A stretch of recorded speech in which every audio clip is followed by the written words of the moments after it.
and welcome to the Gooner Ramble podcast. I'm your host Giles, and joining me are Akhil. How you doing, mate? You alright? I am very well, thank you. Good man. You can catch Akhil at 10 Akhil on Twitter. You can. You've also got Warren, aka Was the Gooner. How you doing, mate? I'm very, very good, mate. How are you? Yeah, not too bad. Nice, easy good, Sunday. Mate. Good. Yeah. And you can catch Warren, aka Was the Gooner, at Was the Gooner on Twitter. Right. So we were all there yesterday, on Saturday, to see quite a routine 3-0 win. I don't think any one of us would have predicted a 3-0 win. I certainly didn't. I don't think you did either, Akhil. But there you are. First things first, I want to ask you your experience on Saturday. How did you feel? I mean, what did you make of the game? And there's also the crowd. What did you think of the atmosphere in the ground? It was interesting, wasn't it? I think I was expecting. I think the way we started the game and getting that early goal, just sort of everyone just sort of relaxed again, if you know what I mean. I don't know. It's quite regular. It's quite routine sort of feeling to me before the game, but I was really, really looking forward to it, and I was expecting a bit of a show, and I actually thought we'd bounce back. And once I saw the team, I was quietly confident that we could see them off, and in the end we made light work of it. But the situation, I think, could have been very different if it had gone to half time without a goal, and a bit of edginess starts creeping in, and you get a bit worried. But yeah, thankfully that first goal settled us right down and settled the crowd down, and like you said, it become fairly routine, which for Arsenal is quite a rarity these days. Indeed. Axe, over to you. Yeah, it was pretty easy, wasn't it, really? It was a easy day in the office. I think Bournemouth were exactly the side we wanted to play. As I said to you kind of during the game, that they're there for the taking. You know, I thought it could have been 4 or 5, and maybe if Coquelin hadn't gone off injured, it might have been, but it was quite an easy day in the office. It was exactly what we needed. As I said, that if there was even one player that had a bad game, they should be worried, because Bournemouth were no threat at all. Fans, yeah, there's always a hangover when you've lost a game or two. There's always nerves, but I just think everyone felt that, we can breathe. This is an easy day in the office, and the early Welbeck goal helped that as well. And then I think we were always in cruise control, and I think you could tell that in the crowd as well. So yeah, it was a easy day and much needed. There are lots of hot takes from yesterday, such as, Kolasinac had a brilliant game. Ramsey was, controlled the midfield really well. People were saying he had one of his best games in a long time. Obviously, you got Welbeck, who was involved, scored 2 and was involved. He got an assist for the other goal. Obviously, Lacazette. There were loads of talking points. What key points stood out for you, Akhil? Yeah, I mean, it's difficult to judge players on a game like that when the opposition literally gave nothing. I mean, yeah, Ramsey had a good game. Welbeck, of course, with that second finish, I think was a great one. He often gets criticised for his finishing, and then maybe because it was a first touch, it was a little bit instinctive rather than, he had to think about it. The back line, I mean, we kept a clean sheet, which was positive. Even when we went down to 10 men with Coquelin's injury, we kept a clean sheet. So that was positive, but really checked in to have much to do. I think when Bournemouth got their first shot on target, in the 70th minute or whatever it was, there was ironic cheers from the Bournemouth fans, and I think that tells you all you need to know. Yeah, the fullbacks look good. I think, to be fair, I'm quite excited again just to see Bellerin and Kolasinac play in their right positions. In terms of, we haven't got Oxlade-Chamberlain now to squeeze in and persuade to stay by giving him minutes. We can actually just play our right wing back on the right and our left wing back on the left, and that showed, because Bellerin looked much better. And Kolasinac obviously got the assist, and so it looked positive, I mean, on another day, Bellerin, he went down the right, and I think Sanchez was running in, and, on another day, that could have been a goal as well. So, yeah, no, overall positive, but I don't think we can really judge where this Arsenal team are on a opposition like that. I think next Sunday is going to tell you a lot more where Arsenal are. Indeed. Over to you, what did you think of is there any certain members of the team that sort of stood out for you with their performance? Do you know what stood out for me most, ironically, was Arsene Wenger's team selection. and I've got to give him credit here because I've been crying on about retaining natural width, about getting players not no square pegs and all this. And it's ironic that within 5 minutes of that game, obviously we got the early goal, but I could see the plan. I could see the style of play. I could see the direction we were heading in. I could see Bellerin, Kolasinac creating that natural width. I could see the spaces that Ozil were picking up in. I could see him making runs beyond Lacazette, who was dropping in. I could see things all over the park. I could see a partnership between Xhaka and Ramsey. There was an actual partnership. There wasn't Ramsey running 40 yards ahead, being in the box. It looked structured. It looked like we knew what we was doing. And that's all you can ask. And once you see this, you start seeing better performances from all the players. So I was pleased that Arsenal finally played a balanced side, and every player on that pitch, as a result, benefited from it. I mean, and also I know Bournemouth were fairly poor. They were poor. They didn't offer much, but I must admit, I think the back three, the central three, they're so front-footed. I thought Mustafi was absolutely brilliant in the way that he played the game. And I was saying before, I like him as the centre of the three because I think it takes the aggression and the issues out of his game that do exist when he gets sucked in and he gets too excited. So it's nice to see him calm. And I think, Monreal is very front-footed. He gets in. He's very dependable. He makes tackles. He plays the right pass a lot of the time. And Koscielny, we all know what he's like. He's quick as anything. So really, the defence had everything covered, and barring the Defoe header where they hit the post, realistically, we did any sort of attack they tried to create, especially counters. We were getting numbers, and I saw a lot of times when they were trying to counter, and Xhaka and Ramsey were there, like we were snuffing out. But I just think it's the natural balance of the side, so much more improved. To see the difference that Kolasinac makes is absolutely astonishing. And obviously it's just because he's left-footed playing on that left side. But yeah, out of all of it, I looked at it and I could actually see an identity. I could see a style of play. And like Ak said, realistically, we'll see more next week because that is an acid test. But I was pleased. I was very pleased with it. Bournemouth really played into our hands, as you've both said. And we seem to find gaps in space in behind them and down the sides of them at will and at ease. How would you? I mean, were you quite shocked at how poor Bournemouth were yesterday? I mean, I know they've not collected any points now in the 4 games they've played so far, but do we have to take it with a little bit of a pinch of salt? I mean, a lot of people were saying, as I said earlier on, that they were getting, I suppose it was relief because of what's happened with this transfer window and the Liverpool result. But do we have to take it with a bit of caution what we saw yesterday? I mean, we won't be allowed to play with such ease as we were yesterday. I mean, I was looking at some of the stats, and people like Xhaka didn't have to have his best games. He actually misplayed quite a lot of passes. A lot of passes, I think at least 20 passes went astray, which is really, really, really poor for him. I mean, usually he's up in the high 80s, 90s in terms of pass completion. Again, the team as a whole only had an 80% pass completion rate. And for a Wenger team, that's really low. But so, I mean, we in my mind, it seems like we came up against a position that really kind of enabled us and made us look probably better than what it was, even though we didn't play. When you look at the numbers, it suggests that we were really playing in second gear, and we were allowed to make mistakes, and those mistakes were not exposed or taken advantage of because Bournemouth are that poor. I mean, Akhil, were you surprised how poor they were? And really, I mean, when you think about the low pass completion rate, we only had 8 dribbles yesterday. I mean, there was a lot. We didn't really play. We didn't have to play that well at all. Was I surprised? I mean, not really. Bournemouth have scored 1 goal in their 3 games. They've lost now 1 goal in 4 games. They've lost all 4. They lost at home to Watford. I think it was 2-0, wasn't it? But they only just lost to they lost to City. Man City. Yeah. They lost to Man City. Yeah, so I don't know. Maybe they lost away to West Brom as well. I don't know.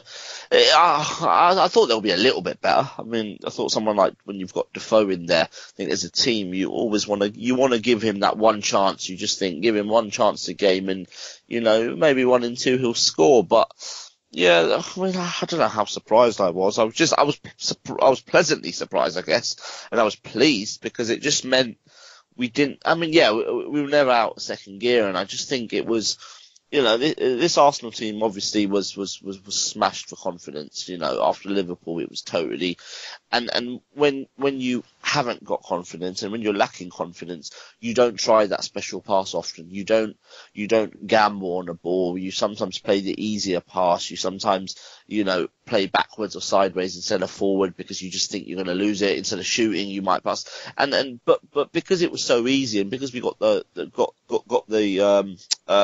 early goal, it was very much we can probably play quite simple here, lads, and we should win very easily because we're in control. So I think that's what made it easy. And Bournemouth, I don't know what's I would worry if I was a Bournemouth fan actually because there was no fight from them either. It was just it's all good to go to Arsenal and lose, but there was just no fight for them. And I don't think we had to show any fight in order to win. So I just think it was one of those. You have 2 or 3 games like this a season, where you can just Cruise. For whatever reason. Yeah, you can just cruise, and I think this was one of them. Eddie Howe was he took full responsibility for the shocking performance. I want to go on to the goals quickly. Talk me through Welbeck's performance, the first goal, and what led to the first goal. I think it was Ramsey that kind of picked the ball up and then fed Kolasinac. Am I right? Yeah. And then he sort of stormed down the left, didn't he? And took us through. Yeah, that was down your side, wasn't it? Really? Yeah, the goal.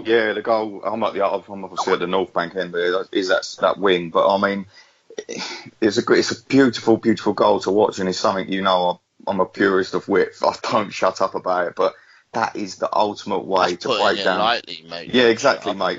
Yeah, I don't shut up about it, but I must admit it works. And you just quickly jumping back on a point you made about Granit Xhaka with his passes and that. Normally, the way we've been playing without the retention of width and without the wing backs, you would see Ozil, Ramsey and Xhaka, all 3 of them, most touches, most passes every game. You look at the stat every single game because the game is played so much in the middle of the park.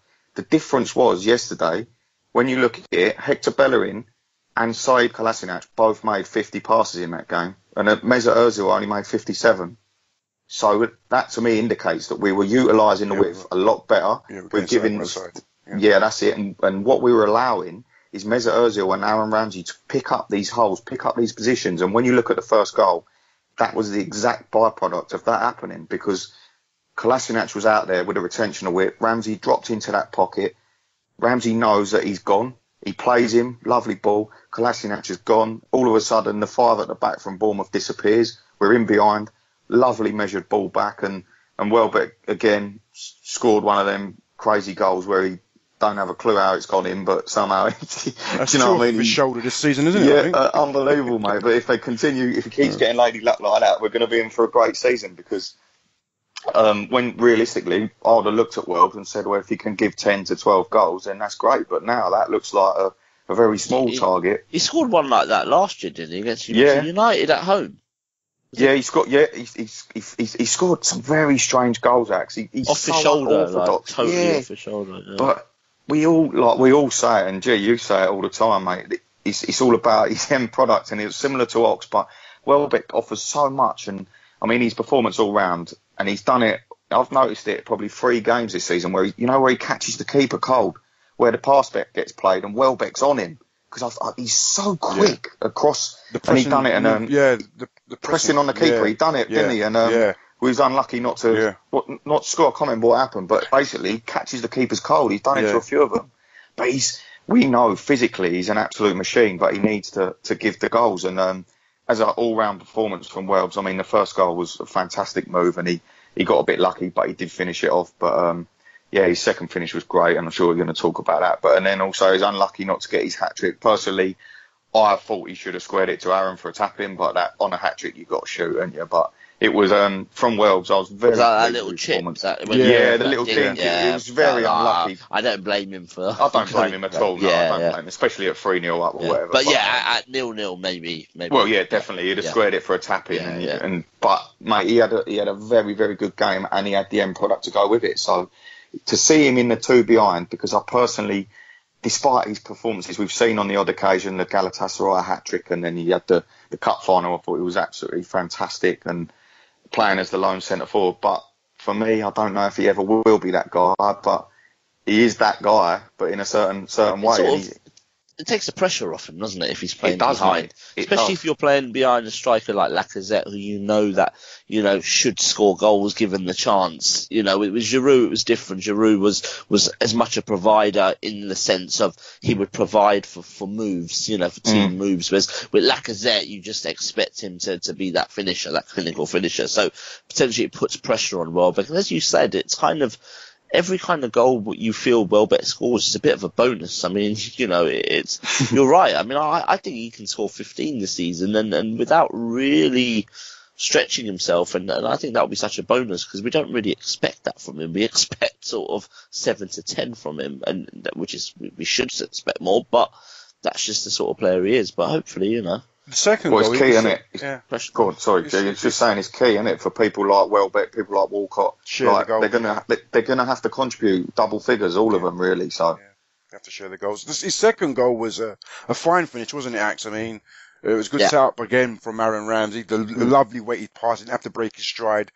And the instep, the side foot finish was it was good because he was wide, he was on his left foot, and he made that sort of run just out slightly, took a few steps to the left rather than going central, and it was Ramsey done obviously well, and I think what I liked about that is we won the ball back in midfield. I mean, I think Lacazette. Lacazette won the toe and Ramsey won the tackle. He got the touch in and then Ramsey went in. And I like that. That was that Bournemouth had the ball, but that was just reminding me a little bit more of Arsenal of old, and in terms of getting that ball in midfield and just going, and within sort of two passes, kind of, or two players, you've scored a goal. So it was a great finish. It was probably the only place he could have scored.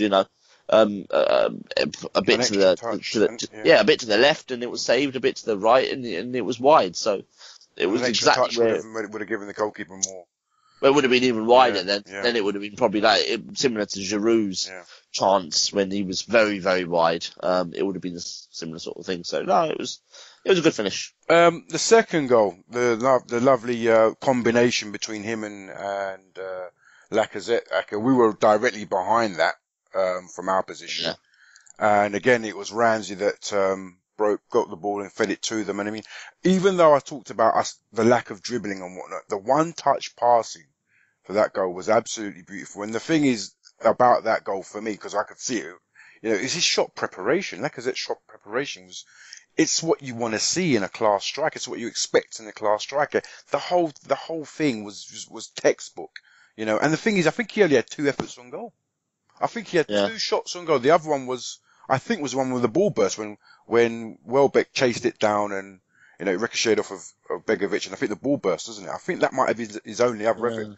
So I think he's economical when it comes to striking, and he's quite efficient, He didn't even look like he looked up very much as well. It's just he knew where the goal was, and I mean he got a lot of space. Let's be honest. He had all the time in the world to pick a shot, but which you probably won't get next week with Kante all over you. But you still got to finish them, which he finished really well. And that it gives me optimism just to think that if our midfield and our other offensive creative players can create chances for him and he can just get half a yard, get a shot away, then Lacazette will score goals for us. And again, that's encouraging. I mean, he's got 2 this season. The Stoke one, again, I know it wasn't actually a goal because it was offside by an absolute millimetre. But in terms of on the turn, left foot, bang, corner of the net. Sees the picture, doesn't he? He's got the picture in his mind. And the Leicester one was a bit of instinct. So you've seen 3 kind of different sort of goals. One instinct, one with a bit of space and time, and the other one just a kind of instinctive turn and shot. So, it's promising, and hopefully we'll see a lot more of him. What did you like about his performance, was? Who, Laka? Yeah. A lot. I mean, I said to you in the pub after, I'm going to have to start reevaluating my early opinions on him, because I'll tell you something, I was very, very impressed with the way he was playing, and I think it works a treat when I was surprised at how much he was dropping in, and even for the third goal when he won the ball back and and the scenario which I really, really like, just touching quickly on that goal we was just talking about. It was Mesut from very deep, played that very, very deep he played that left-footed ball in. But what I noticed is obviously they were playing with the three centre-backs, but how quickly and how often Danny Welbeck almost become a second centre forward. That whole move, they manufactured that space. It looked like he was in acres, but they got close. The quick link play, you had two centre forwards then occupying three centre backs, and it becomes a problem for them. So I like that. And when Lacazette's dropping in a bit deeper and Welbeck's going alongside, the formation sort of almost changes within itself naturally because of the players that are in it, and it really does become a bit of a headache for the defenders. And the finish, you hit the nail on the head when you said it was textbook. He had his head above the ball, body above the ball. He was over it, sensational. And like you said, if that ball hadn't popped, he would have scored 100% because it popped and died, and didn't it? He would have kept rolling to him and he'd have just tapped it in, so he would have got his second. But Mr. Clinical there. And his all-round game, I was so pleased with it. He's looking fitter and fitter every time I see him. He surprised me with his actual general link-up play. And I know you was always preaching about it previously, saying he's got a lot more to his game than just being a finisher. And from what I had previously seen, I weren't buying it. But I can't tell you how wrong I am from what I've seen in the early stages of him. And I think he's only going to get better, mate, by the looks of things. So. But I just think it's nice that there isn't such a reliance on him because you've got people like Olivier Giroud, you've got Alexis Sanchez, you've got Mesut Ozil, you've got Danny Welbeck. You've got people around him that the load isn't required on him. What we've seen to Olivier Giroud for sort of 4 or 5 years really is a reliance on the man. And that's when it becomes a struggle for him because he's playing every game. He's like, you need a 30-goal striker. But realistically, you don't have to have a 30-goal striker to win the league if you can share it out between them. But Lacazette looks to me like he could be a guy that is going to score you a lot of goals. And alongside Welbeck and if Alexis comes back in, it just seems the system. I saw a lot of positive signs from his performance, and I was very, very pleased with him. And hopefully he continues, mate. But the games like Chelsea away, that's when it is going to really be. You've got to take your chance. You weren't born in those games. Because they're the ones, the centre forwards, they're the killers in them games. They're the times where he's not going to see much of the ball, but when he does see the ball, this is when you're going to see him go. And I'm hoping that we can see he's got it in his locker. He's got that killer instinct. So hopefully he does it in the bigger games, and they're the ones that are really going to really sort of. It shouldn't sort of justify his career at Arsenal, but with centre forwards, they get judged in the big games, don't they? Their goals, exactly. Just want to say that I think that's Danny Welbeck's third goal this season. I think his best goal scoring season for Arsenal was 4, so he's one off. So really that bad? Yeah, it's this best. Yeah. In the Premier League, he scored 4. His most Premier League goals he scored is 4 in any season for Arsenal. So the bar has not been set very high, Danny. But yeah. Mate, the bar hasn't even gone up. 4 Premier League goals. 4? Yeah. 4 Premier League goals, yeah. Blimey. Yeah. I wanted to go on to more serious matters. Now, during the war, I'm sure you heard it was, first half, when the substitutes were warming up, you saw Giroud and Alexis come out together. Or one by one. I can't remember. I think it was Alexis to come out first, and then Giroud come out after him, and everyone was sort of like singing the Giroud song. And then there were a few other people that decided to do the Alexis song, just to sort of like give him a bit of encouragement. And I think there was a bit of booing. And then again later on, there was some more booing. What did you think of that? I want to come to you first, and then Akhil, I want to talk to you about the conversation you had with the guy that's standing next to you in the stands. What's your Well, to be honest with you, I don't mind it. I don't mind people booing him. I don't. A lot of people are saying, "Oh, it's disgusting. He's an Arsenal player." Look, my take on the situation is, if Thomas Lemar had agreed to join Arsenal, Alexis Sanchez would be a Manchester City player right now. Okay, that didn't materialise. He's an Arsenal player, but I think just once, I wouldn't want to boo him every week. But just to get, when he's back in the club, he's come in again, he's on the bench, not because of ability or anything, or because of what's happened. Probably he's got a little niggle, he's not quite fit. But just be aware, Alexis, no one's bigger than Arsenal Football Club, no matter how good you are. And you're loved at this club. Your name is sung from the rooftops every single game, everywhere we go, all across the country. His name is always sung. No matter how he performs, no matter how the team's performing, it's always Alexis Sanchez, baby, rocking. And I'll tell you something now, for me, it would be nice for him to sort of think, it might jog his memory a bit and think, hang on a minute, do you know what? Like, these boys here have given me a lot of support through the years. And yeah, maybe things ain't going how I like, and maybe, yeah, didn't get the move, but this is a serious football club. They're a serious fan base, and I've got to take things seriously. And look, I wouldn't condone it every single week, and he weren't getting booed when he was touching the ball or anything like that. I think it was just a little gentle kick up the arse to sort of say, we're Arsenal Football Club, Alexis, and no one's bigger than us. And I don't think there was a lot wrong with that. Axe, over to you. Just give us the backstory to the what led to the conversation with the guy standing next to you. Oh, that guy. He could be listening, to be honest. I shouldn't watch it. Nah, he was all right, but just what I thought about it. Yeah, I mean, I don't mind that Giroud got a bigger sort of reception, cheer and stuff. Yeah, because I mean, Olivier Giroud wants to play at our football club, and people will say that obviously he's not as good as Sanchez, and Sanchez wants to win, the biggest prizes in football, and Giroud won't get into top teams, and that all might be true, that all might be true. But we've got a player there who wanted to stay. Some will even say his wife wanted to stay, but whatever. He's here. He gives it 100% every time he plays. And I don't mind that. There's no secret that Alexis Sanchez wanted to leave this football club. Alexis Sanchez was quite disappointed not to go, as Claudio Bravo has come out and said. But end of the day, he's an Arsenal player, and it was. I mean, that guy was kind of quite vocal for about 60 minutes, 70 minutes, and I think anyone that knows me knows I have a big mouth, and I can't just let things lie, and that's kind of my problem. But it was when he kind of just said, I would let him rot on the bench, I'll just let Alexis Sanchez rot on the bench. He doesn't want to play for us. Why are we playing him, and all that sort of stuff. And I kind of just thought, obviously I said this to him as well, but I just thought that, well, he's earning 140 grand from our football club. We're paying him 140 grand until the end of the year, under the season, or at least till January. I want him to earn that. I don't want him to sit on the bench. I don't want him to have an easy way out. I mean, of earning that much money and not doing anything. I want him to go out there and actually prove to us that, I am a professional. I am committed at least till my contract, or at least till Arsenal sell me. But I don't. It's not. I want to stay at this football club, but I'm here and I'm going to give it 100%. That's what I want.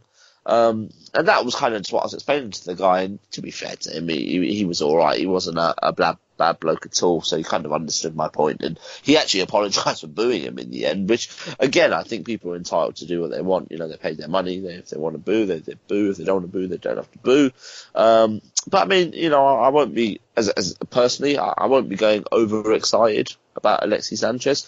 But if he's here till January, or if he's here till the end of the season, I hope he earns that money in terms of he puts in performances, he plays for the shirt, plays for the club, because end of the day he's contracted to the club, and we all have jobs, we all have notice periods. Even when we have notice periods and we're serving our notice period, we're still expected to turn up to work every day. We're still expected to do our jobs to the best of our ability. We're expected to stay professional, and that's the same for a footballer, and that's the same for Alexis Sanchez. Would you agree with that, Was? Yeah, I mean, football-wise, when he come on, he was typical Alexis. He was good, yeah. All business, mate. I mean, he come on, he come on with 15 minutes to go. He had 15 touches of ball. And Lacazette only had 28 in the entire game. So that's just typical Alexis. And to be honest, if Coquelin hadn't gone off, he probably would have had more, and he probably would have, there would have been a little bit more about it. Yeah. And he and he set that chance up for Giroud, didn't he? Slotted him in, and he had the shot, and that is Alexis Sanchez. So look, what I was personally trying to get at, I think you're spot on, Axe, about, he's here now, he's got to knuckle down and he's got to prove to everyone. And I personally think he has got to prove to everyone, but I just found it nice that the fan base, all sort of, not everyone, but I'll tell you something now, that I wasn't expecting that reception for him. I wasn't expecting the Arsenal fans to be like that. And I was glad they were, because it's going to just make him think, do you know what, I've got to I've got to knuckle down, and I'm going to get back in this side and prove that I am the player I am. And if we do continue with a sort of settled 11 and a solid structure, and we carry on and we get on a run and we stay injury free, there's absolutely no reason why we can't be challenging higher up this league. And I know people will think, oh, we've had a bad summer and all this, but honestly, I genuinely do think if we stay fit, if we get Alexis on board and happy, then the sky's the limit for us. I really do think that. But it's all down to Arsene Wenger managing the squad correctly, and what Alexis's frame of mind is going to be come January when he's negotiating with other clubs. Or, do you know what I mean?